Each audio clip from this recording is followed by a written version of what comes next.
আসসালামু আলাইকুম, সকলে কেমন আছেন? তো আজকে আমি আর মোবারক যাচ্ছি আমাদের ফিশারিতে। আজকে আমাদের ফিশারিতে জাল টান দিবে, তো মাছ আনতে যাচ্ছি। তো ফুল ভিডিও দেখবেন, আশা করি ভালো লাগবে।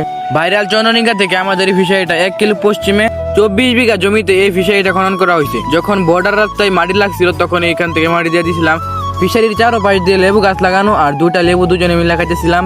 আমরা যেখানে বইটা রয়েছে এটা একটা টং, আমাদের আঞ্চলিক ভাষাটাকে টং বলি। ফিশারির বাড়তি পানি যাবার জন্য একটা রাস্তা করে দিতে হয়, আর এই রাস্তা দিয়ে দেখেন কিভাবে মাছ উঠাইতেছে, পাহাড়ি মাছ। বিকালবেলা এই জায়গায় বসে থাকলে খুবই ভালো লাগে। জালটা ঘেরাও দিতেছে উত্তর দিকে একটু গাতা, আর এদিকে মাছটা একটু বেশি থাকে। আব্বা কলমাকান দেখেছে, তাই আজকে আমাকে পাঠাইছে, আর আমি তো একা আসবো না, মোবারক নিয়ে আইছি। কি বলে একটু শুনেন।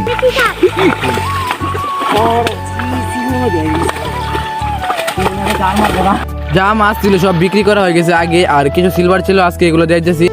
এখন শুধু ফিশারিতে অল্প কিছু সরফুটি কার্পু এগুলো আছে, আর এগুলো এখন বিক্রি করা হবে না, এগুলো অনেক ছোট ছোট। বড় হলে আশা করি কিছু একটা করা যাবে। সিলভারের সাইজগুলো মোটামুটি বড় হয়েছে। আর আমি আর সাইজুল ভাই যাচ্ছি বাড়িতে। সাইজুল ভাই আমাদের ফিশারিতে 12 মাসে কাজ করে। আজকে ভিডিও এতটুকু, আর ভিডিওটা কেমন হয়েছে কমেন্টে জানিয়ে দিতে বলবেন না। আসসালামু আলাইকুম, টাটা, বাই বাই, সবাই ভালো থাকবেন।